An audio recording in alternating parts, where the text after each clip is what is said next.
Heading పెట్టండమ్మా, characteristics of financial statements. Characteristics of financial statements.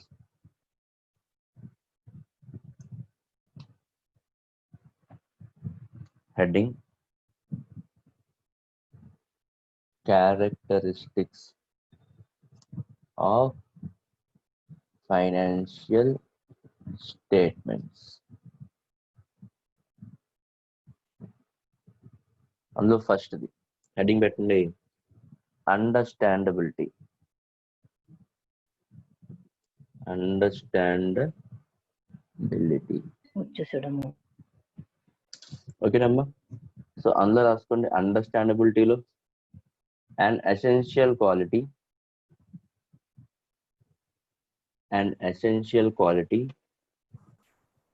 of the information, an essential quality of the information provided in financial statements, an essential quality of the information provided in financial statements is that it must be readily understandable. It must be readily understandable by users. It must be readily understandable by users.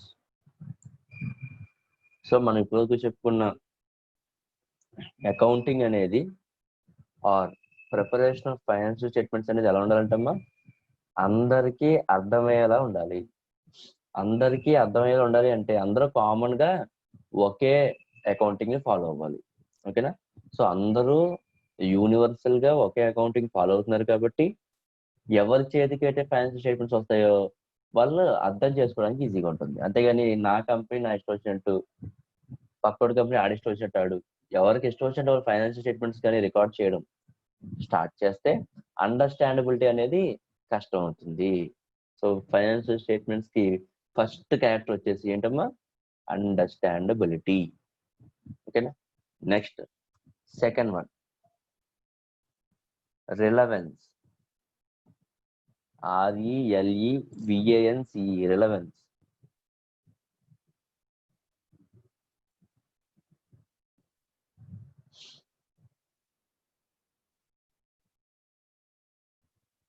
Relevance.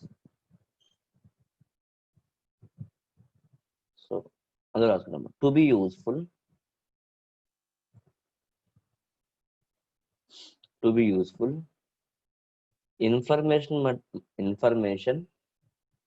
to be useful, information must be relevant to the,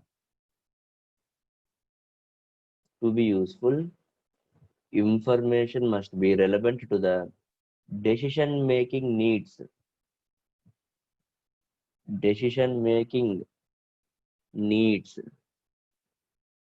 of users.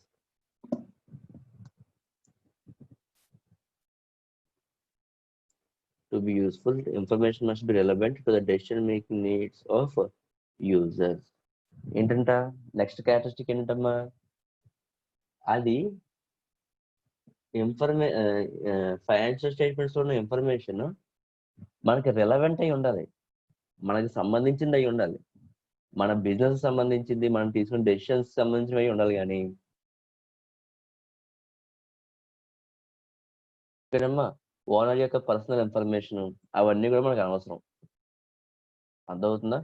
So A business గురించి అయితే మాట్లాడుతున్నామో ఆ business deal చేసే services and goods గురించి, ఆ business deal చేసే business purpose గురించి మాత్రమే ఫైనాన్షియల్ స్టేట్మెంట్స్ ఉండాలి తప్ప ఇంకా మనల్ని తప్పుదో పట్టించావు కానీ మనల్ని డీవియేట్ చేసే ఐటమ్స్ ఏవి కూడా ఇర్రిలవెంట్ ఐటమ్స్ ఏవి కూడా ఫైనాన్షియల్ స్టేట్మెంట్స్ లో రికార్డ్ చేయకూడదు. ఇది సెకండ్ క్యారెక్టరిస్టిక్. ఓకేనా? నెక్స్ట్ అమ్మా, థర్డ్ క్యారెక్టరిస్టిక్ హెడ్డింగ్ పెట్టింది, reliability. Third characteristic reliability. So అందులో రాసుకోండమ్మా. To be useful,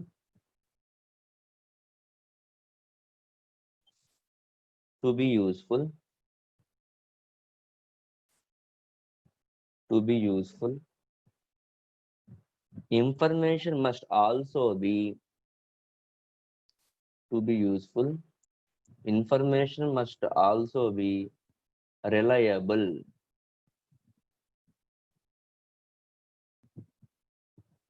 to be useful, information must also be reliable, comma, information has the quality of reliability, information has the quality of reliability when it is free from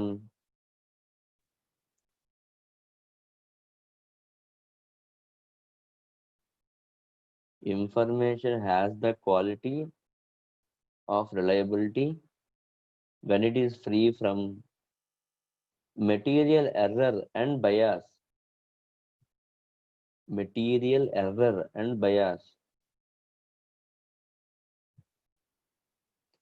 material error and bias. So reliability అంటే ఏంటంటే అమ్మా, నమ్మదగిందా కాదా, మనకి financial statements ఉన్న information ని users నమ్మదగిందా కాదా, financial statements లో ఉన్న ఇన్ఫర్మేషన్ నమ్మదగింది, రిలయబుల్ దాని మీద మనం రిలే అయ్యి డెసిషన్స్ తీసుకోవచ్చు అని ఎప్పుడు డెసిషన్స్ తీసుకుంటారు, ఎప్పుడు నమ్ముతారు యూజర్స్, ఎప్పుడు నమ్ముతారంటే అందులో ఉన్న ఇన్ఫర్మేషన్, క్వాలిటీ ఆఫ్ ఇన్ఫర్మేషన్ ఏదైతే ఉందో it should be free from material error and bias. Material error అంటే ఏంటంటే ఏదైనా ఫ్రాడ్ చేస్తే ఫ్రాడ్స్ ని బయటికి కనిపించకుండా ఉండడానికి కావాలని చెప్పి నేను వాటిని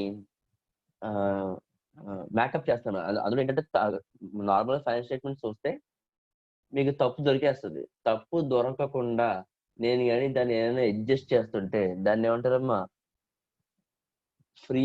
అలాంటి అడ్జస్ట్మెంట్స్ నుంచి ఎలా ఉండాలంట, అడ్జస్ట్మెంట్ చేయకుండా ఉండాలంట ఫైనాన్స్ స్టేట్మెంట్స్ లో. అప్పుడు అది ఫ్రీ ఫ్రమ్ మెటీరియల్ ఎర్రర్స్. అంతేగాని అలాంటి అడ్జస్ట్మెంట్ చేస్తాను అనుకో, అందులో ఎర్రర్ ఉన్నట్టు, ఫైనాన్షియల్ స్టేట్మెంట్స్ ఎర్రర్స్ ఉన్నట్టు. ఓకే. అండ్ బయాస్ అన్నాడు. బయాస్ అంటే ఎవరో ఒక వైపుకి ఉండిపోకుండా ఉండడం. ఫర్ ఎగ్జాంపుల్ న్యూట్రల్ గా ఉంటే for example A and B అనే పార్టీస్ ఉన్నారమ్మా. సో ఎవరు గొప్ప అని మనం డిసైడ్ చేయాలి అంటే మనం ఏం చేయాలి, న్యూట్రల్ గా ఉండాలి. అయితే ఏ సైడ్ కి కానీ లేదా బి సైడ్ కానీ వెళ్ళిపోకూడదు.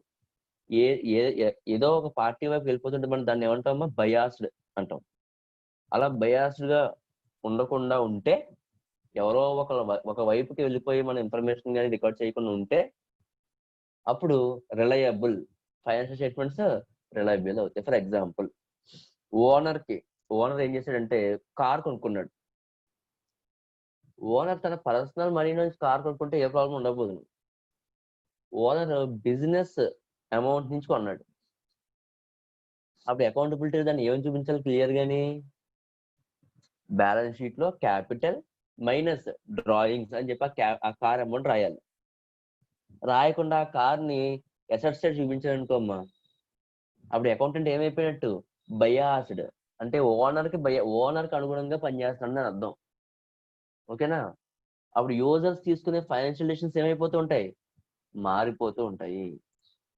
అర్థమవుతుందా. So other important characteristic of financial statement ఏంటమ్మా, రిలయబిలిటీ. సో ఎప్పుడు రిలయబుల్ గా ఉంటాయి, ఎప్పుడు నమ్మదగినంగా ఉంటాయి, ఎప్పుడు నమ్మదగినంగా ఉంటాయి అంటే ఏ రోజైతే financial statements are free from material errors and free from bias. ఈ రెండు గాని మనం సాధించగలిగితే ఫైనాన్షియల్ స్టేట్మెంట్స్ మనం నమ్మచ్చు. ఓకేనా. Okay. So understandability, relevance and reliability. ఎవరికైనా డౌట్ ఉందమ్మా? ఓకే. నెక్స్ట్ చెప్పమ్మా. ఫస్ట్ వన్ ఒకసారి చెప్పండి. అండర్స్టాండబిలిటీ అంటే ఏంటి, ఎవరికైనా సరే ఇట్టే అర్థం అవ్వడం. ఫర్ ఎగ్జాంపుల్ మ్యాథ్స్ లో ఎల్సిఎం మెథడ్ అనేది ఉంటుంది. ఎల్సిఎం మెథడ్ ఎవరు ఎన్ని విధాలుగా చేసినా మనం ఏంటి, నువ్వు ఎల్సిఎం అంటే least common factor LCF, LCM, ఈ మెథడ్స్ ఉంటాయి. నువ్వు చేసిన అదే ఆన్సర్ రావాలి, నేను చేసిన అదే ఆన్సర్ రావాలి, పక్క కాలేజ్ వాడు చేసిన అదే ఆన్సర్ రావాలి. అంటే సేమ్, అంటే ఎప్పుడైతే ప్రిన్సిపల్స్ అన్ని సేమ్ గా ఉంటాయో అప్పుడు ఏ కాలేజీలో ఏ స్కూల్లో నేర్చుకున్నా ఆ ఎల్సిఎం అనే టాపిక్ అందరూ ఒకలాగా అందరికి ఒకలాగా అర్థం అవుతుంది. అండర్స్టాండబిలిటీ ఉండాలి. ఇన్ ద సేమ్ వే మన బిజినెస్ లో మనం చేసిన అకౌంట్స్ ఏదైతే ఉన్నాయో, మన బిజినెస్ నేను ప్రిపేర్ చేసిన ఒకటే అకౌంట్ వేయాలి, సేమ్ అకౌంట్ ఒకే ప్రిన్సిపల్ వాడాలి అనేది. అకౌంట్ అంటే సేమ్ ఆడు చేయని ట్రాన్సాక్షన్స్ మనకి జరుగుతాయని కాదు, ఆడు యూజ్ చేసిన ప్రిన్సిపల్స్ మనమే యూజ్ చేయాలి. ఫర్ ఎగ్జాంపుల్ రిలయన్స్ అనే కంపెనీ ఉంది, మనదేమో ఇన్ఫోసిస్ అనే కంపెనీ అనుకుందాం అమ్మా. రిలయన్స్ సేమ్ ప్రిన్సిపల్స్ ఫాలో అవ్వాలి, ఇన్ఫోసిస్ అనే కంపెనీ కూడా సేమ్ ప్రిన్సిపల్స్ ఫాలో అవ్వాలి. అలా ఇద్దరు ఒకే ప్రిన్సిపల్ ఫాలో అయ్యి మన అకౌంటింగ్ అని తయారు చేస్తే అసలు సంబంధం లేని ఏ అనే పర్సన్ వచ్చి మన రిలయన్స్ అకౌంట్స్ చూసినాడికి అర్థం అవుతాయి, ఇన్ఫోసిస్ అకౌంట్స్ చూసినాడికి అర్థం అవుతాయి. ఎందుకు అర్థం అవుతాయి అంటే ఆడు కూడా సేమ్ ప్రిన్సిపల్స్ నేర్చుకొని ఏం చేస్తున్నాడు, యూజర్ కింద డిసైడ్ చేసుకుంటున్నాడు ఏ కంపెనీలో ఇన్వెస్ట్మెంట్ చేయాలి అని. సో అలా యూజర్స్ కి అర్థం కావాలి అంటే ఏం ఉండాలంటే ఫైనాన్షియల్ స్టేట్మెంట్స్ అండర్స్టాండబుల్ గా ఉండాలి. ఓకేనా? So understandability, relevance and reliability. ఇంకెవరికైనా డౌట్ ఉందా? నెక్స్ట్ హెడ్డింగ్ పెట్టమ్మా. 4th one, comparability.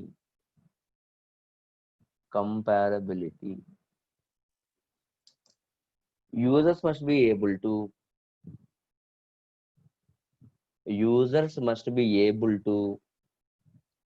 compare the financial statements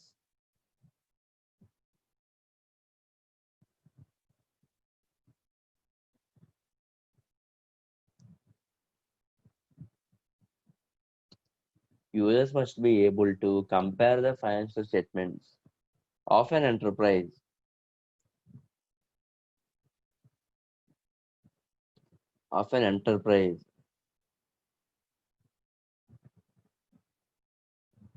in order to identify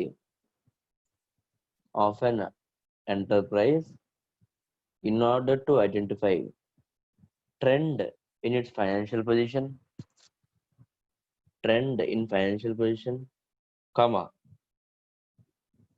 performance and cash flows.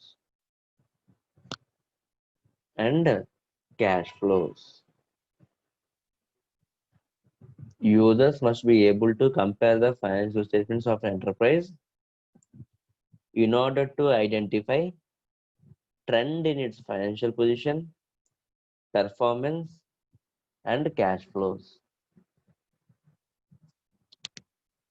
So ఏంటంటే మళ్ళీ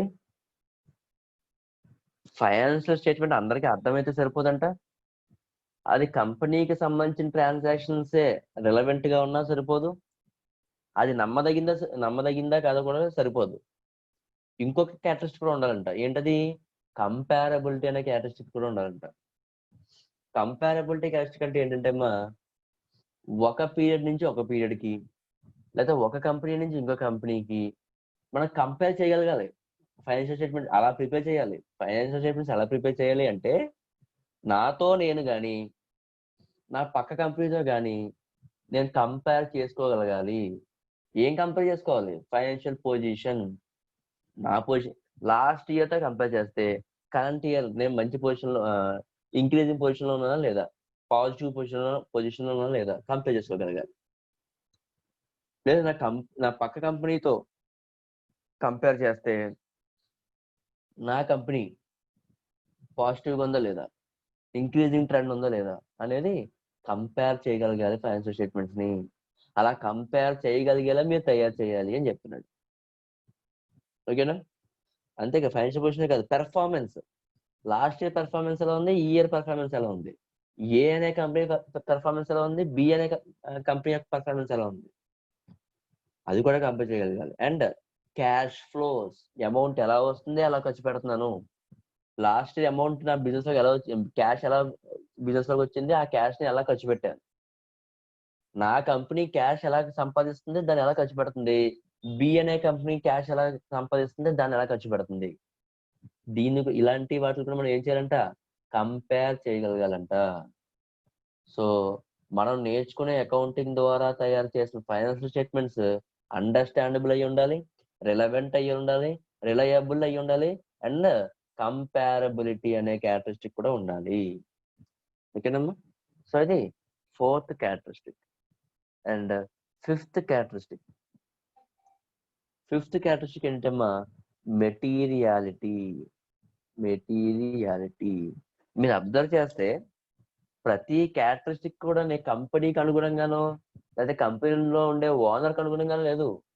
యూజర్స్ ఫస్ట్ నుంచి చెప్పిన ప్రతి దాంట్లో యూజర్ అండర్స్టాండబుల్ అయి ఉండాలి, యూజర్ కి రిలవెంట్ గా ఉండాలి, యూజర్ నమ్మదగిందై ఉండాలి, యూజర్ కంపేర్ చేయగలగాలి. అన్ని కూడా ఏంటమ్మా, ఎవరిని హైలైట్ చేస్తున్నారు, ఈ క్యారెక్టరిస్టిక్స్ అన్ని ఎవరు హెల్ప్ చేస్తాయి, యూజర్స్ అంటే ఎవరని చెప్పుకున్నాం, గవర్నమెంట్, లెండర్స్, ఇన్వెస్టర్స్ చెప్పుకున్నాం కదా, ఎక్సెట్రా. వీళ్ళకి ఉపయోగపడేటట్టు ఫైనాన్షియల్ స్టేట్మెంట్స్ తయారు చేయాలి. యూజర్స్ కి ఉపయోగపడేటట్టు ఫైనాన్షియల్ స్టేట్మెంట్స్ తయారు చేయాలంటే ఏ క్యారెక్టరిస్టిక్స్ ఉండాలి, అవి నేర్చుకుంటున్నాం ఇప్పుడు. అర్థమవుతుందా? సో నెక్స్ట్ హెడ్డింగ్ పెట్టమని ఏంటి, మెటీరియాలిటీ రాసుకున్నాం అందులో.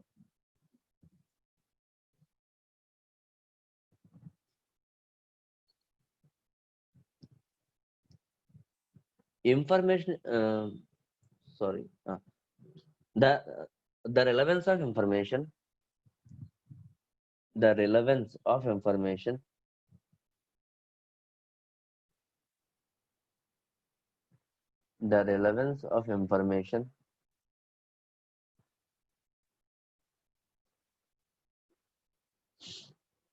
is affected by its materiality. The relevance of information is affected by its materiality. Full stop, continuation. Information is material.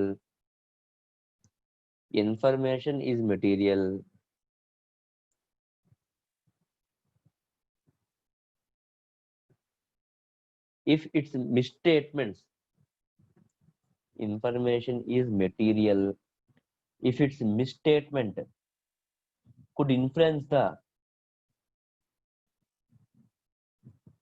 information is material if its misstatement could influence the economic decisions of users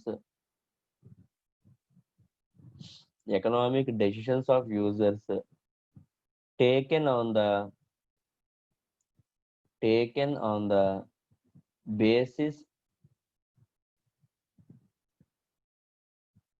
on the basis of financial information. మళ్ళీ చదువుతున్నానమ్మా. The relevance of information is affected by its materiality. Next, information is material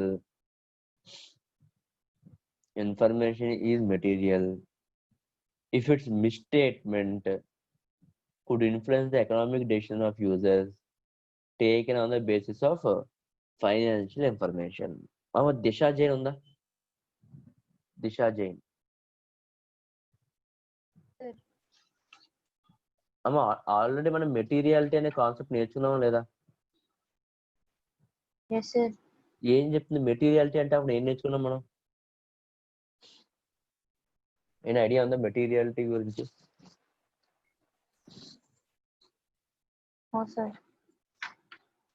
okay. So materiality గురించి మనం ఏం నేర్చుకున్నాం? రఘురామ్ అని చెప్తాడా? విజయ రఘురామ్ చెప్పున్నాం మనం. Yes sir. అంటే యూజర్ స్టేషన్ ఏమైనా ఇన్ఫ్లుయెన్స్ చేస్తే ట్రాన్సాక్షన్స్ కానీ వాటిని ఇగ్నోర్ చేయకుండా రికార్డ్ చేయాలి. ఏదైతే మెటీరియాలిటీ అంటే ఫర్ ఎగ్జాంపుల్ ఈ స్టేట్మెంట్ మనకి అవసరం లేదని చెప్పి పక్కన పెట్టేసాం అనుకోమ్మా, ఆ పక్కన పెట్టేయడం వల్ల యూజర్ యొక్క డెసిషన్ కానీ మారిపోతుంది అనుకో, అప్పుడు దాన్ని ఏమంటారు? మెటీరియల్ ఇన్ఫర్మేషన్ దాచేసారు అంటారు. అర్థమవుతుందా? అంటే ఏ ట్రాన్సాక్షన్ ఆర్ ఏ ఐటమ్ ని మనం హైడ్ చేయడం వల్ల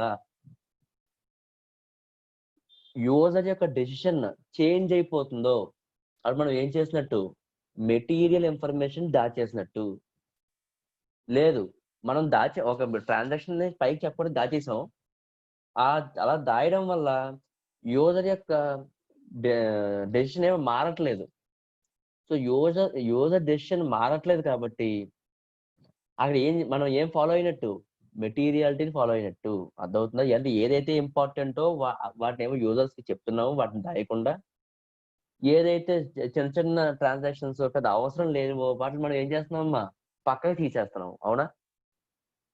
సో మెటీరియాలిటీ ఏమంటుందంటే చూడమ్మా, the relevance of information is affected by its materiality. అర్థమవుతుందా? మనం ఏదైతే ఇమ్మెటీరియల్, ఇది అవసరం లేదు అని చెప్పి మనం మనం ఫైనాన్షియల్ స్టేట్మెంట్స్ రికార్డ్ చేయలేదు, అలాంటి రికార్డ్ ఇమ్మెటీరియల్ అనుకున్నది కానీ మెటీరియల్ అవుతుంది ఎవరికి? యూజర్కి అయితే. అప్పుడు మనం ఏ కాన్సెప్ట్ ని ఇగ్నోర్ చేసినట్టు? మెటీరియాలిటీ అనే కాన్సెప్ట్ ని ఇగ్నోర్ చేసినట్టు. ఫర్ ఎగ్జాంపుల్ మనం ఆల్రెడీ ఎగ్జాంపుల్ కూడా చెప్పాను అమ్మ, 1 lakh అనే అమౌంట్ పోయింది అనుకోండి, అది మెటీరియల్. 1 lakh అమౌంట్ పోయింది బిజినెస్ లోంచి, అది మెటీరియల్ ఐటమ్. ఖచ్చితంగా సరే ఫైనాన్స్ స్టేట్మెంట్స్ చూపించాలి లాస్ అని, లాస్ బై థెఫ్ట్ అనో ఏదో చూపించాలి. 100 రూపాయలే పోయింది లేదా 10 రూపీస్ పోయింది, దాన్ని చూపించక్కర్లేదు. ఇప్పుడు యూజర్ యొక్క డెసిషన్ దేని వల్ల ఇన్ఫ్లుయెన్స్ అవుతుంది? 100 రూపీస్ వల్ల ఇన్ఫ్లుయెన్స్ అవుతుందా? 1 lakh వల్ల ఇన్ఫ్లుయెన్స్ అవుతుందా? రఘురామ్, 1 lakh ఆ 1 lakh మనం చూపించాలా చూపించకూడదా? చూపించాలి. సో మన ఫైనాన్షియల్ స్టేట్మెంట్స్ లో వన్ ఆఫ్ ద క్యారెక్టరిస్టిక్ ఏంటి? మెటీరియాలిటీ ఉండాలి. ఏదైతే ఇమ్మెటీరియల్ దాన్ని వదిలేసినా పర్లేదు, ఏదైతే ఫైనాన్షియల్ డెసిషన్స్ ఆఫ్ యూజర్స్ ని ఇన్ఫ్లుయెన్స్ చేస్తుందో వాటి మాత్రం మనం ఖచ్చితంగా ఫైనాన్షియల్ స్టేట్మెంట్స్ ఇన్కార్పొరేట్ చేయాలి, మన అకౌంట్స్ బుక్స్ లో ఇన్కార్పొరేట్ చేయాలి అని చెప్తున్నాడు. ఓకేనా? సో అందుకే the relevance of information is affected by its materiality. Next ఏమంటే చూడమ్మా, information is material if its misstatement. అంటే ఏంటి? ఏదైతే మెటీరియల్ అనుకున్నామో దాని కానీ మనం చూపించకపోతే. మిస్స్టేట్మెంట్ అంటే ఏంటమ్మా? మిస్ చేసేయడం, దాన్ని ప్రొవైడ్ చేయకపోవడం. Could influence the economic decisions of users taken on the basis of the financial information. మీరు ఇచ్చిన తప్పుడు ఇన్ఫర్మేషన్, మీరు ఇచ్చిన మిస్స్టేట్మెంట్ దాచేయడం, మెటీరియల్ ఫ్యాక్ట్ ఏదైతే ఉందో దాన్ని దాచేయడం వల్ల యూజర్స్ ఏమైపోతారంట? Could influence the economic decisions influence అయ్యే ఛాన్స్ ఉంది. మీరు దాచేయడం వల్ల ఇన్ఫ్లుయెన్స్ అవ్వరు, అలాంటప్పుడు మీరు దాచినా పర్లేదు. అర్థమవుతుందా? దిశాజన్ అర్థమైంది ఇప్పుడు మెటీరియాలిటీ కాన్సెప్ట్ అంటే ఏంటో? సో అర్థమైంది సార్. ఆ కాన్సెప్ట్ ని one of the characteristic of financial statements అని చెప్తున్నాడు. అంటే ఏది దాచాలో అది దాచేయండి పర్లేదు, కానీ ఏదైతే దాచకూడదో దాన్ని మాత్రం ఫైనాన్స్ స్టేట్మెంట్స్ లో ఇన్కార్పొరేట్ చేయండి, జనాలకు చూపించండి, యూజర్స్ కి తెలిసేలా చేయండి అని చెప్తున్నాడు. ఓకేనా? నెక్స్ట్ అమ్మా, నెక్స్ట్ వన్, 6th క్యారెక్టరిస్టిక్ ఏంటంటే ఫెయిత్ఫుల్ రిప్రజెంటేషన్. ఫెయిత్ఫుల్ రిప్రజెంటేషన్ రాసుకున్నాం మనం. To be reliable,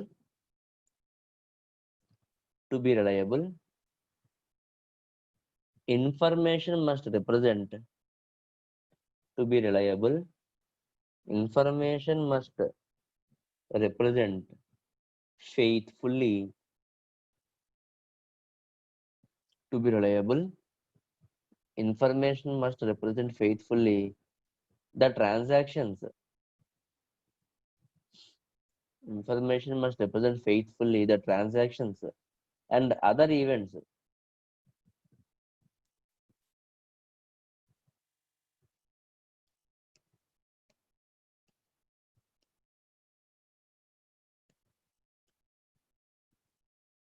must represent faithfully the transactions and other events if either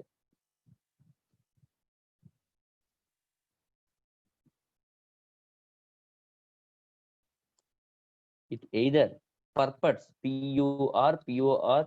purports to represent or could reasonably be expected to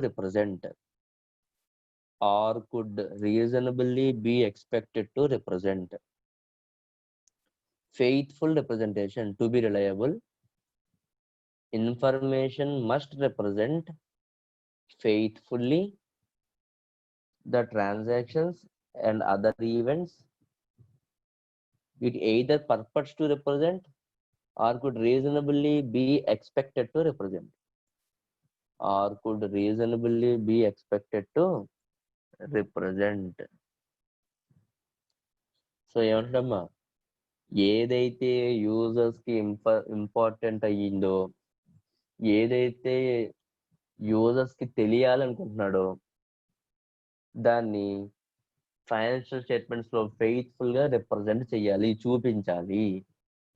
అదే అంట, to be reliable information must represent faithfully the transactions and other events. A transactions and events అయితే represent మన financial statements మనం నమ్మదగింది అయ్యి ఉంటే, నమ్మాలంటే ఏం చేయాలంట, ఏ transactions ని ఆర్ ఈవెంట్స్ అయితే మనం యూజర్స్ కి తెలియపరచాలో వాటిని ఫెయిత్ఫుల్ గా రిప్రజెంట్ చేయాల్సిందే. ఎక్కడ? ఫైనాన్షియల్ స్టేట్మెంట్స్ లో. ఓకేనమ్మా. Next one, 7th one, substance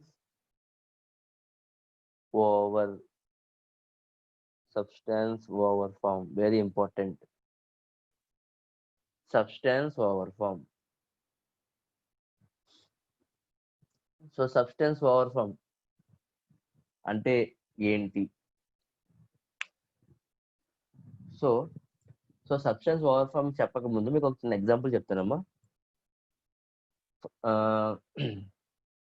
మనం బిజినెస్ పర్పస్ కోసం ఒక మెషినరీని తీసుకున్నాం.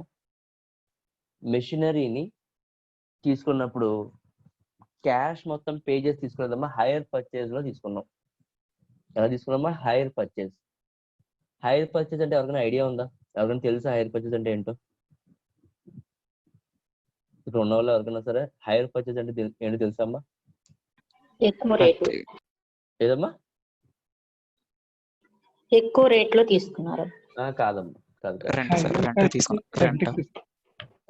హైర్ పర్చేజ్ అంటే ఏంటంటే, ఫర్ ఎగ్జాంపుల్ 1 lakh ఉందనుకో అసెట్. 1 lakh ని నా దగ్గర మనీ లేదు, నేను ఏం చేశానంటే ఒక 30,000 డౌన్ పేమెంట్ కట్టి, అమౌంట్ కట్టి, మీకు ఇంకెంత ఉంది? 70,000 ఉంది. ఈ 70,000 డివైడ్ బై 10 ఇన్స్టాల్మెంట్స్, 10 ఇన్స్టాల్మెంట్స్ లో కడతా అని చెప్పి, అంటే ఇన్స్టాల్మెంట్ కి ఎంత అయింది? 7,000. ఓకేనా? ఎవ్రీ ఇయర్ ఈ 7,000 కడతానని చెప్పాను. సో ఫస్ట్ ఇయర్ లో నేను ఏం చేశాను? డౌన్ పేమెంట్ కట్టాను. డౌన్ పేమెంట్ తర్వాత ఎవ్రీ ఇయర్ నుంచి నేను ఏం చేస్తానమ్మా, 7,000 ఫర్ ఇయర్, 7,000 కింద 10 ఇన్స్టాల్మెంట్స్ 10 ఇయర్స్ కడతాను. ఓకే. ఇప్పుడు జాట్ల మణికంట, నువ్వే కదా చెప్పు హైర్ పర్చేజ్ అంటే ఇలాగ హైర్ కి అద్దెకి అనేది చెప్పావు కదా, నువ్వేనా? రెంట్ కి చెప్పావు కదా. సో నువ్వు చెప్పింది కరెక్టే. ఎందుకంటే ఈ లాస్ట్ ఇన్స్టాల్మెంట్ ఉంది కదా, 10th ఇన్స్టాల్మెంట్ ఉంది కదా, ఆ 10th ఇన్స్టాల్మెంట్ ఎప్పుడైతే కట్టేస్తామో అప్పుడు వరకు ఆ అసెట్ మనది కాదు. మనం ఎప్పుడు ఇది ఎక్కడ నేర్చుకున్నాం? మనం ఇంటర్మీడియట్ లో డిఫరెన్సెస్ దగ్గర ఎక్కడ నేర్చుకున్నట్టు గుర్తున్నారు. ఓకేనా? సో ఏంటంటే ఈ 10th ఇన్స్టాల్మెంట్ కట్టిన తర్వాత మాత్రమే మనకు ఓనర్షిప్ ఇస్తాడు. అప్పుడు మనకి ఏమి ఇస్తాడు? ఓన్లీ ఎసెట్ మీద, ఎసెట్ యొక్క పొజిషన్ వాడుకోమని ఇస్తాడు అంతే మనం.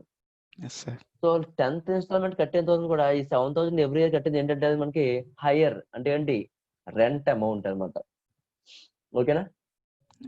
సో ఇప్పుడు నేను మన బ్యాలెన్స్ షీట్ లో ఏం చేశానంటే, ఇంకా ఎసెట్ అయితే వాడేసుకుంటున్నాను, ఇన్స్టాల్మెంట్స్ అన్ని కూడా కరెక్ట్గా కడుతున్నాను, కానీ ఆ ఎసెట్ ని నేను చూపించట్లేదు నా బ్యాలెన్స్ షీట్ లో. నేను చూపించట్లేదు.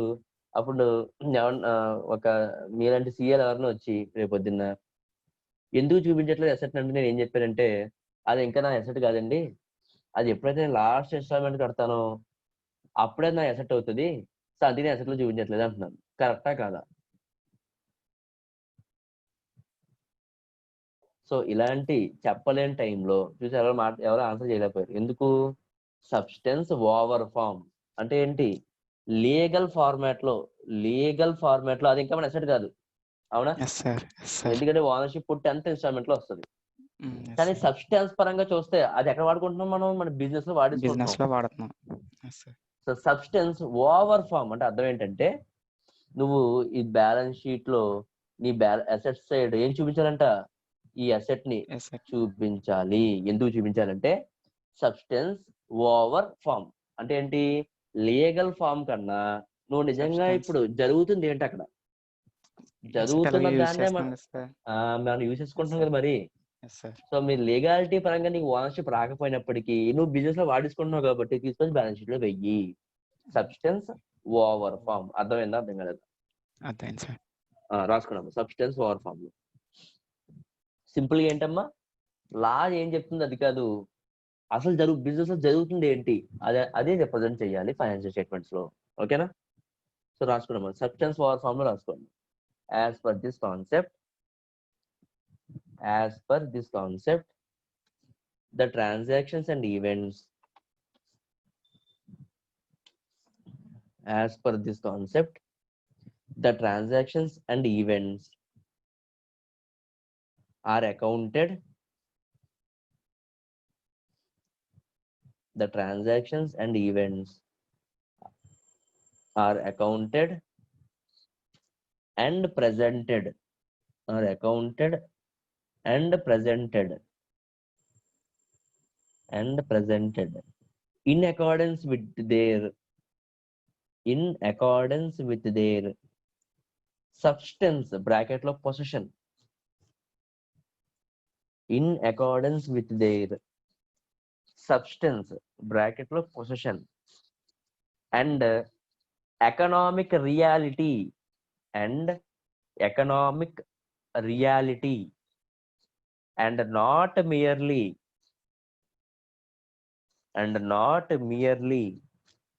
by its legal form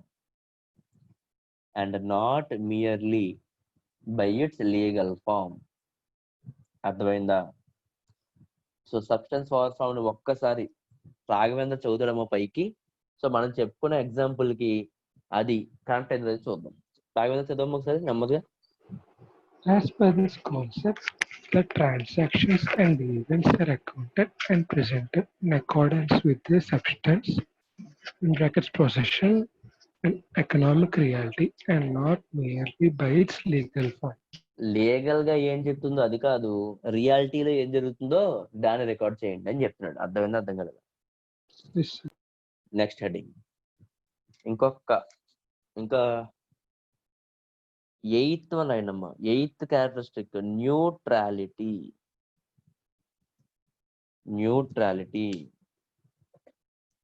already neutrality అనే కాన్సెప్ట్ మనం నేర్చుకున్నాం అమ్మా. ఓకేనా? అయినప్పటికీ రాసుకోండి జస్ట్ ఒక 1 line. To be reliable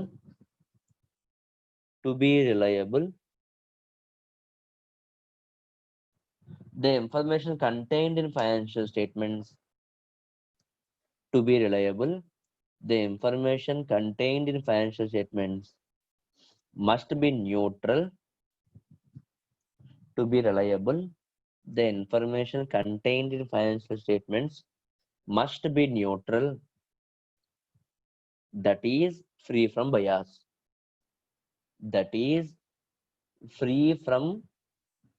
bias. నేర్చుకోలేదు ఆల్రెడీ. మనం ఫైనాన్షియల్ స్టేట్మెంట్స్ తో రికార్డ్ చేయాల్సిన ట్రాన్సాక్షన్స్ అన్ని కూడా ఎలా ఉండాలి, ఫ్రీ ఫ్రమ్ బయాస్ ఉండాలి. అంటే ఏంటి, ఎవరో ఒక వైపుకు మనం వెళ్ళిపోయి వాళ్ళ వైపు నుంచే వాళ్ళకి ఫేవర్ చేసే విధంగా మనం ఫైనాన్షియల్ స్టేట్మెంట్స్ రికార్డ్ చేయకూడదు. ఎలా ఉండాలి, న్యూట్రల్ గా ఉండాలి. ఓకేనమ్మా? రిపీట్ చేయండి sir. To be reliable the information contained in financial statement the information contained in financial statements must be neutral, that is free from bias.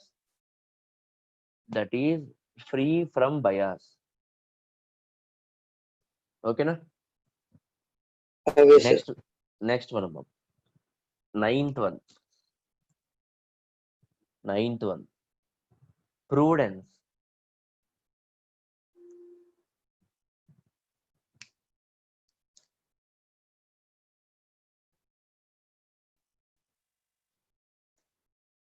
prudence.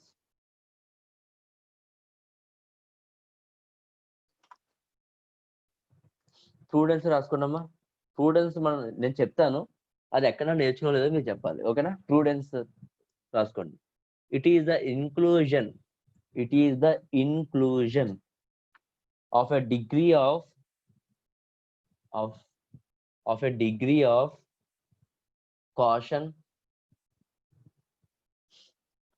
Prudence, it is the inclusion of a degree of caution in exercise of the judgments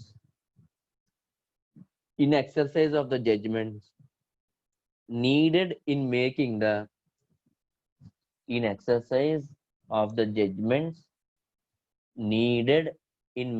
the estimates required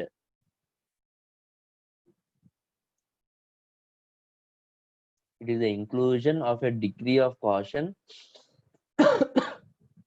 in exercise of the judgments needed in making the estimates required under the condition of uncertainty. It is the inclusion of a degree of caution in exercise of the judgments needed in making the estimates required under the conditions of uncertainty.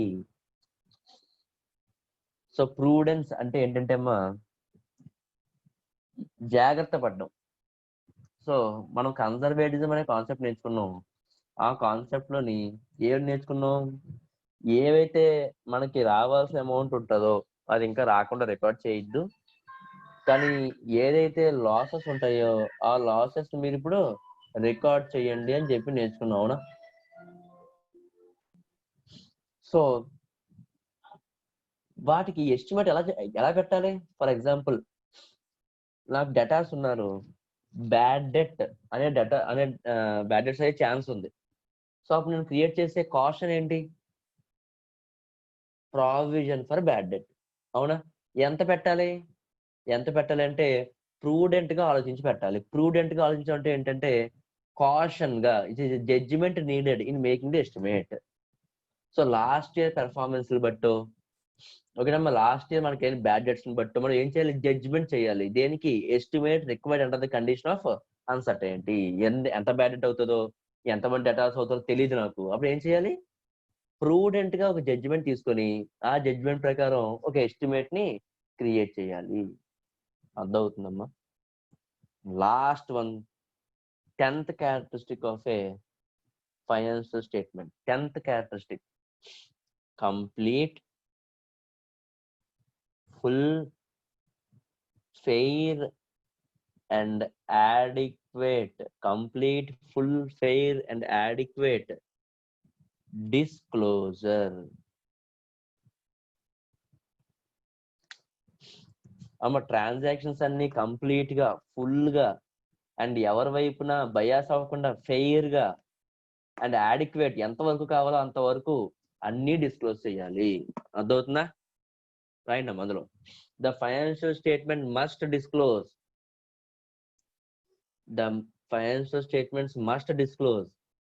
all the reliable and relevant information.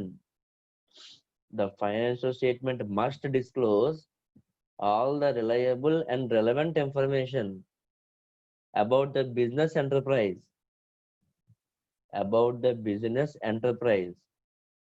to the management and also to their external users for which they are meant. The financial statement must disclose all the reliable and relevant information. The financial statement must disclose all the reliable and relevant information about the business enterprise to the management,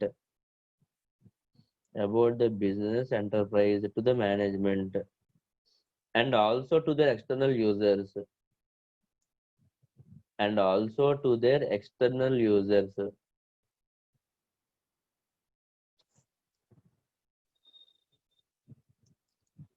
and also to their external users, which help them to take a reasonable and rational decision,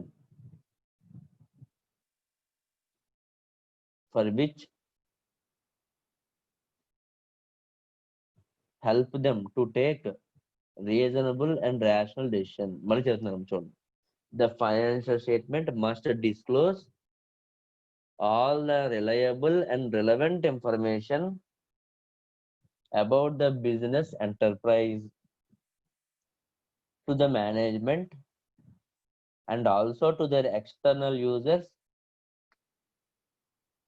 to take reasonable and rational decisions. ఏమంటాడమ్మా, business లో జరిగే ప్రతి transaction complete గా, full గా, fair గా and ఎంత కావాలంటే అంత డిస్క్లోజ్ చేయాలి. అంటే డిస్క్లోజ్ చేయడం అంటే ఏంటి, క్లోజ్ చేయకుండా ఉండవు అంటే ఏంటి, అన్ని ఫైనాన్షియల్ స్టేట్మెంట్స్ లో ఇన్కార్పొరేట్ చేయాలి. ఎందుకంట, for the purpose of taking reasonable and rational decisions. ఎవరెవరు, external users and internal management ఇద్దరికి కూడా.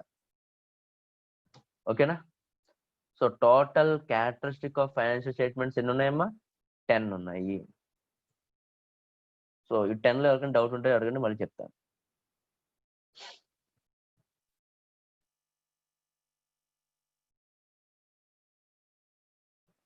సో విజయ డయాగ్రామ్ ఉన్నామమ్మా? Yes sir. సో ఫస్ట్ మనం థియరీలో ఫస్ట్ టాపిక్ ఏం నేర్చుకున్నామమ్మా? ఫస్ట్ ఏం నేర్చుకున్నాం ఈ యూనిట్ లోనే సార్? మొత్తం థియరీ స్టార్ట్ చేసిన దగ్గర నుంచి కూడా ఫస్ట్ ఏం నేర్చుకున్నాం? First side heading normal definition, అవునా? ఆ తర్వాత ఏం నేర్చుకున్నామమ్మా? Modern definition. Modern definition. Next ఏం నేర్చుకున్నాం? Objectives of accounting. ఆబ్జెక్టివ్స్ నేర్చుకున్నాం. నెక్స్ట్ ఏం నేర్చుకున్నామమ్మా? Functions of accounting. Functions of accounting. Next bookkeeping and its objectives. Objectives. Next limitations. Subfields or branches of accounting. Subfields or branches of accounting. దాని తర్వాత limitations of accounting. Limitations. అర్థమైందా? Yes sir. ఆ తర్వాత ఏం నేర్చుకున్నామమ్మా? Accounting principles. Accounting principles ఎన్ని ఉన్నాయమ్మా అవి? 13 సార్. ఏంటో 13? Business entity concept, money measurement concept, periodicity concept, going concern concept, cost concept, accrual concept, matching concept, realisation concept, materiality concept, full disclosure concept, conservatism concept, consistency, dual aspect concept. అవునా? Yes sir. Next నేర్చుకున్న topic ఏంటి? Fundamental accounting assumptions. Okay. Next నేర్చుకున్న concept ఏంటి? Characteristics of financial statements. So ఇక్కడతో మనకి unit 1 and unit 2 of CA foundation chapter 1 లో ఉన్నవి అయినాయి. ఓకేనా? Yes sir. సేమ్ ఇదే టాపిక్ మళ్ళీ ఎక్కడ నేర్చుకుంటాం మనం? ఎంఈసి ఫస్ట్ ఇయర్ లో నేర్చుకుంటాం. సో వాళ్ళకు కూడా కవర్ అయింది. ఓకేనా? సో ఇక్కడ వరకు జరిగిన దాంట్లో ఎవరికైనా డౌట్స్ ఉంటే అడగండి ఫాస్ట్ గా. యూనిట్ నెంబర్ 1, యూనిట్ నెంబర్ 2 లో ఎవరికైనా డౌట్స్ ఉంటే అడగండి. సో నెక్స్ట్ హెడ్డింగ్ పెట్టినమ్మా. Next unit number 6. Unit number 6 ఏంటమ్మా? యూనిట్ నెంబర్ 6 ఏంటి? Accounting policies. Unit number 6 accounting policies.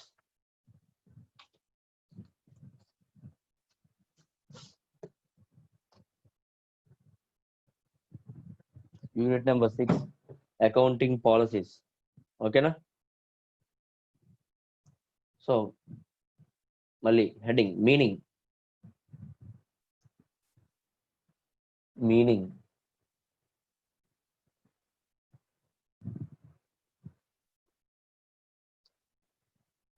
అందరూ రాసుకున్నాం. మీనింగ్ లో accounting policies refers to specific accounting principles. Accounting policies refers to specific accounting principles and methods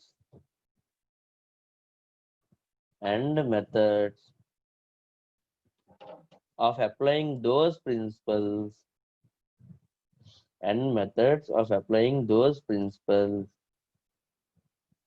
adopted by enterprise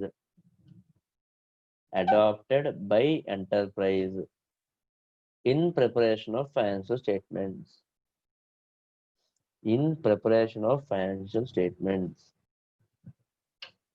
మళ్ళీ చెప్తున్నానమ్మా meaning.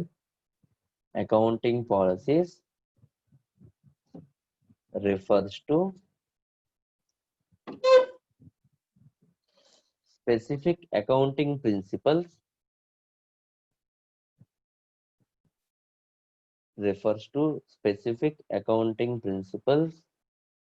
and methods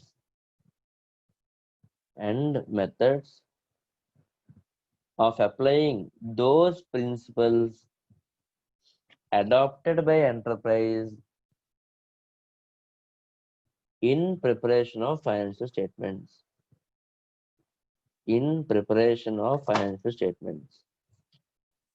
కింద example number 1, raw material inventory valued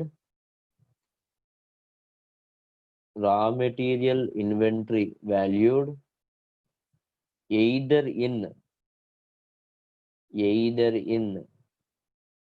LIFO, LIFO, capital letters రాయండమ్మా. raw material inventory valued either LIFO, LIFO, comma, FIFO,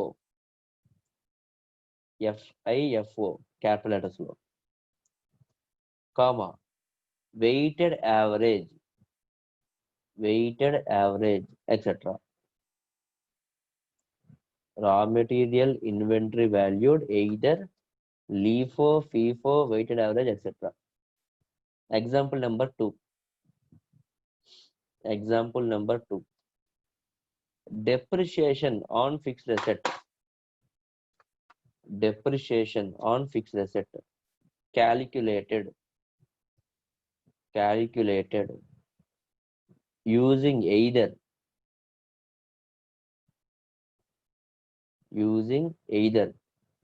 SLM, comma, WDV, comma, sum of digits method, etc.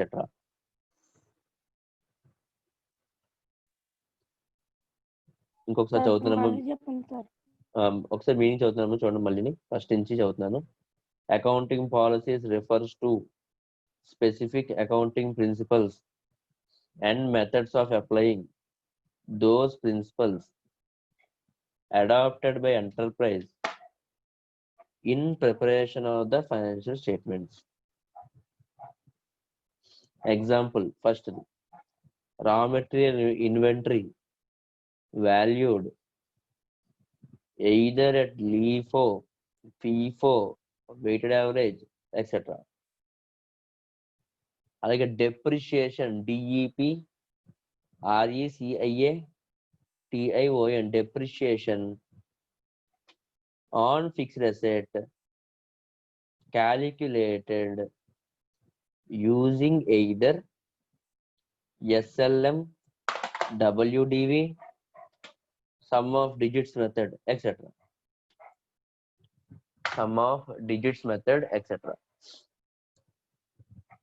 So accounting policy అంటే ఏంటంట,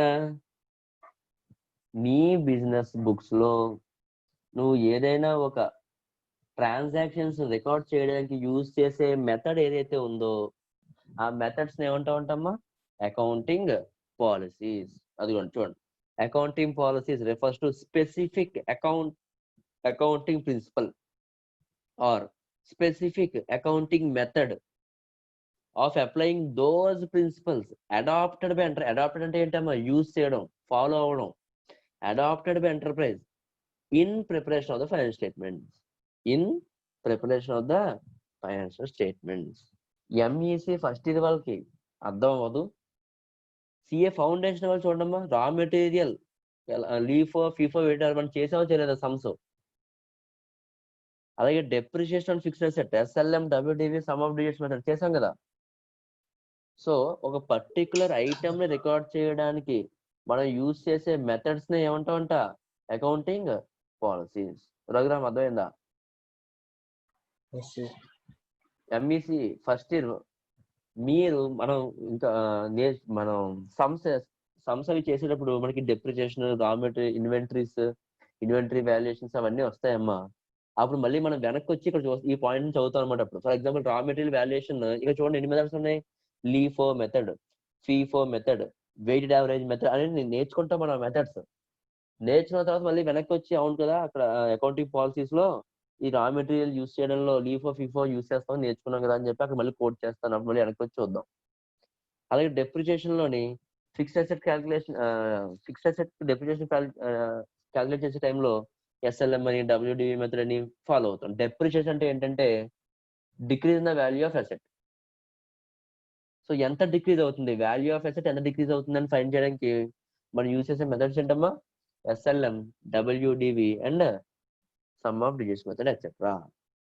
ఓకేనా?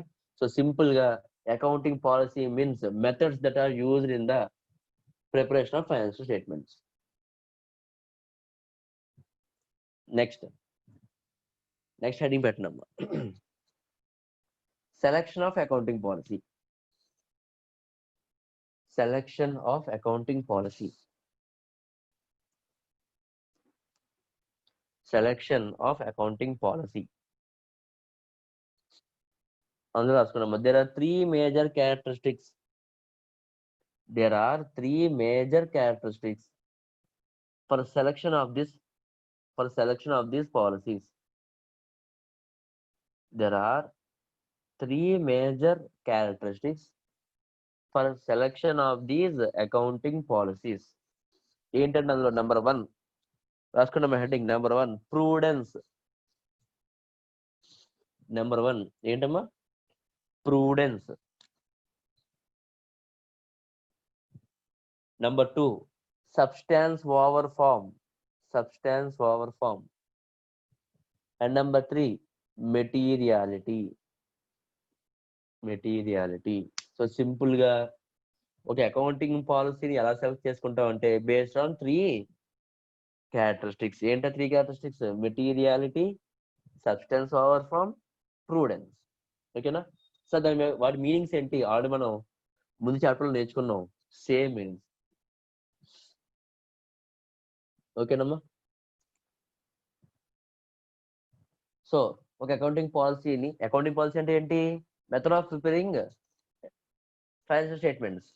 ఆ accounting పాలసీని ఎలా select చేస్తాం, based on 3 characteristics. ఏంటి, Prudence, substance over from, materiality. వాటి యొక్క మీనింగ్స్ ఏంటి ముందు చాప్టర్ లో ఉన్నాయి. సేమ్ మీనింగ్స్ ఇక్కడ రాసుకున్నా పర్లేదు, అయితే ఇక్కడ వాటి మూడింటికి ఫ్లవర్ బ్రాకెట్ పెట్టుకొని డిస్కస్డ్ ఇన్ బిఫోర్ చాప్టర్ అని చెప్పి అక్కడ ఉన్న ఆ థియరీ అంతా చదువుకోవడం. ఓకేనా? Next heading, change in accounting policy.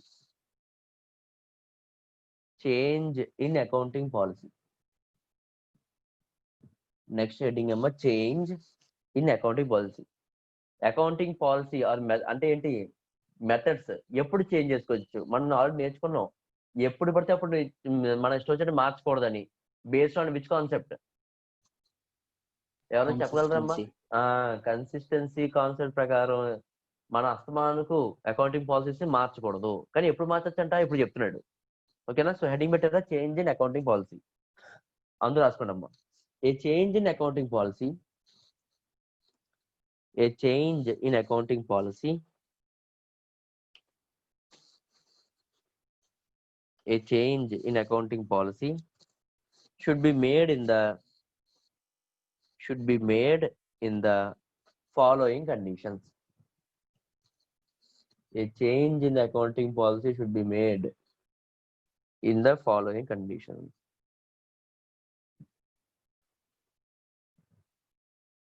Change in accounting policy. A change in accounting policy should be made in the following conditions. అందులో first arrow mark. If it is required by statute, bracket లో రాసుకోవడం మా లా. Statute అంటే ఏంటి? లా చెప్తే. So first arrow mark, if it is required by statute. Second arrow mark పెట్టుకోండమ్మా. It is required by compliance with accounting standard. It is required by compliance with accounting standard. If it is required by compliance with compliance అంటే COMPLIANC compliance అంటే follow అవ్వడం. ఓకేనా? If it is required by compliance with accounting standards. Third arrow mark. Third arrow mark. Change would result in more appropriate presentation of financial statements. Change would result in more appropriate presentation of financial statements. ఏమంటాడమ్మా? Accounting పాలసీని ఎప్పుడు మార్చొచ్చంట? 3 days మార్చొచ్చంట. First one, law మారిపోతే మనం కూడా మన method మార్చేసుకోవాలి. సెకండ్ వన్, మనం ఫాలో అయ్యే అకౌంటింగ్ స్టాండర్డ్ ఏ మెథడ్ ని ఫాలో అవ్వమంటుంటే ఆ మెథడ్ ఫాలో అవ్వాలి. అకౌంటింగ్ స్టాండర్డ్ కూడా మారింది అనుకున్నామ్మా, మనం కూడా మన మెథడ్ ఏం చేసుకోవాలి? మార్చుకోవాలి. థర్డ్ వన్, మార్పు వల్ల ఫైనాన్షియల్ స్టేట్మెంట్స్ ఇంకా బాగా యూజర్స్ కి అర్థమవుతుంది, ప్రజెంటేషన్ ఇంకా ఈజీగా ఉంటది అనుకుంటే అప్పుడు మనం ఏం చేయొచ్చంట? ట్రీట్మెంట్ అకౌంటింగ్ మెథడ్ ని అకౌంటింగ్ పాలసీని మార్చుకోవచ్చంట. అర్థమవుతుందా? ఇప్పుడు డౌట్ ఏంటంటే ఈ మూడు ఒకేసారి వచ్చినాయి అంటే లా మారింది, అకౌంటింగ్ స్టాండర్డ్ చెప్తుంది వేరే, అంటే లా వేరే చెప్తుంది, అకౌంటింగ్ స్టాండర్డ్ వేరే చెప్తుంది, ప్రజెంటేషన్ బాగుండేది వేరేలా ఉంది. మూడు డిఫరెంట్ గా ఉన్నాయి. అప్పుడు ఏం చేయాలి? కింద నోట్ రాయండి అమ్మా. Note statute will prevail always. Statute will prevail always అంటే అర్థం ఏంటమ్మా? లా ఏదైతే చెప్తుందో అది మాత్రమే ఈ పోటీలో నెగ్గుతుంది. అంటే ఏంటి? ఎన్ని డిఫరెంట్ గా ఉన్నా లా ఏం చెప్తుందో ఫాలో అయిపోయి సైలెంట్ గాని ఇంకా ఎవరు కూడా మనం క్వశ్చన్ చేయడానికి సరిపోదు. So statute will prevail always. ఓకేనమ్మా? నెక్స్ట్ పాయింట్ రండి. లాస్ట్ లో ఒక నోట్ పాయింట్ కింద రండి. ఇది కూడా the change in accounting policy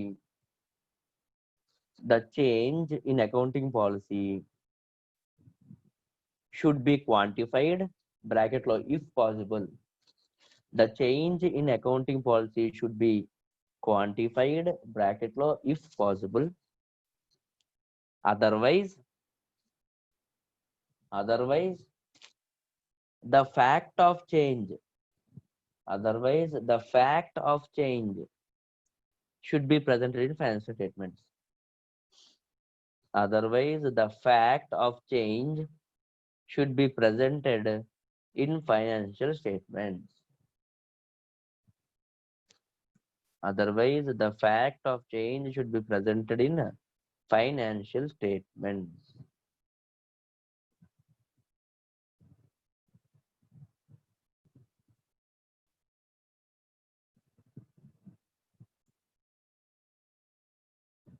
so ఏంటంట? చేంజ్ చేయడం వల్ల ప్రీవియస్ మెథడ్ లో ఒక పద్ధతిలో ట్రాన్సాక్షన్ రికార్డ్ చేస్తుంటాం. ఇప్పుడు చేంజ్ చేయడం వల్ల దీని డిఫరెన్స్ దీని వాల్యూ మారుతుంది. ఎంత డిఫరెన్స్ వస్తుంది అనేది రాయాలంట. ఫర్ ఎగ్జాంపుల్ అప్పటి వరకు నేను డెప్రిసియేషన్ అనే ఒక చాప్టర్ తీసుకుంటే అందులో అప్పుడు SLM వాడుతానమ్మా. సడన్ గా ఏమైంది? చేంజ్ చేసాం. మీకు గుర్తుందా? డెప్రిసియేషన్ లో చేంజ్ ఇన్ అకౌంటింగ్ పాలసీ నేర్చుకున్నాం, చేంజ్ ఇన్ మెథడ్. అమ్మ CA ఫౌండేషన్ వాళ్ళకి గుర్తుందమ్మా? రెట్రోస్పెక్టివ్లీ అనుకున్నావా, ప్రాస్పెక్టివ్లీ అనుకున్నావా? చేంజ్ థియరీలో చెప్పినట్టు గుర్తు నాకు బాగా, ఎవరికి గుర్తులేదు. ఇంటికి వెళ్ళి, సారీ ఇంట్లోనే ఉన్నారు కదా, బుక్ ఓపెన్ చేసి, ఓకేనా, క్లాస్ అయిపోయాక డెప్రిషియేషన్ చేంజ్ అయితే రెట్రాస్పెక్టివ్ గా చేంజ్ అవుతుందా, ప్రాస్పెక్టివ్ గా చేంజ్ అవుతుందో చూసుకుంటాం. ఓకేనా, ఆ డిఫరెన్స్ అమౌంట్ ఏదైతే ఉందో, ఈ చేంజ్ అవడం వల్ల డిఫరెన్స్ ఏదైతే ఉందో, ఆ డిఫరెన్స్ పాసిబుల్ అయితే క్వాంటిఫై అంటే ఏంటి, క్యాలిక్యులేట్ చేసి యూజర్స్ కి చెప్పండి. ఎలా చెప్తారు? ఫైనాన్షియల్ స్టేట్మెంట్స్ కింద డిస్క్లోజర్స్ అంటే ఏంటి, ఫర్ ఎగ్జాంపుల్ ట్రేడింగ్ అకౌంట్ వేసాం, P&L అకౌంట్ వేసాం, బ్యాలెన్స్ కూడా వేసి కింద నోట్స్ టు అకౌంట్స్ హెడ్డింగ్ పెట్టి ఈ సంవత్సరం డెప్రిషియేషన్ SLM నుంచి WDVకి మారుతుంది. ఈ మార్పు వల్ల ఇప్పుడు వరకు 10,000 డెప్రిషియేషన్ క్రియేట్ చేసే వాళ్ళం ఇప్పుడు 14,000 అంటే 4,000 ఏమవుతుందమ్మా ఎక్స్ట్రా డెప్రిషియేషన్ క్రియేట్ చేయాల్సి వస్తుంది అనేది క్వాంటిఫై చేసి చెప్పమంటున్నాడు.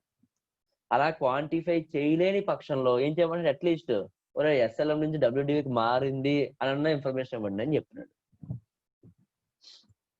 రాఘవేంద్ర అర్థమైందా? Raghuram, Yes. Manikanta, Jatla Manikanta. Yes sir, అర్థమైంది సార్. సో అకౌంటింగ్ పాలసీ అంటే ఏంటమ్మా? Methods used in financial statements. దాని ఏ క్యారెక్టరిస్టిక్స్ ఆర్ ఏ బేసిస్ మీద సెలెక్ట్ చేసుకుంటే అకౌంటింగ్ మెథడ్ ని? Prudence, substance over form and materiality. ఎప్పుడు చేంజ్ చేయొచ్చు అకౌంటింగ్ పాలసీని? 3 times. ఏంటా 3? Statute, standard or more appropriate presentation of financial statements ఉంటాయి. ఈ 3 కూడా డిఫరెంట్ గా చెప్తుంటే దేన్ని ఫాలో అవ్వాలి? Always statute or law follow అవ్వాలి. ఎప్పుడైతే చేంజ్ అవుతుందో, ఎంత చేంజ్ అవుతుందో అనేది క్వాంటిఫై చేసి చెప్పాలి. పాసిబుల్ అయితే, పాసిబుల్ కాకపోతే ఫైనాన్షియల్ స్టేట్మెంట్ లో ఫైనాన్షియల్ రిప్రజెంట్ చేయాలి. జస్ట్ డిస్క్లోజర్ ఇవ్వాలి. ఏమని డిస్క్లోజర్ ఇవ్వాలి? ఇలా చేంజ్ అయింది మెథడ్స్ ఇదివరకు ఒక మెథడ్ నుంచి వేరే మెథడ్ కి చేంజ్ అయింది అన్న ఇన్ఫర్మేషన్ ఇవ్వాలి. So unit number 1, unit number 2 and unit number 6 అనేది కంప్లీట్ అయిందమ్మా. ఓకేనా? సో టోటల్ గా 3 యూనిట్స్ కంప్లీట్ చేసుకున్నాం చాప్టర్ నెంబర్ 1 లో.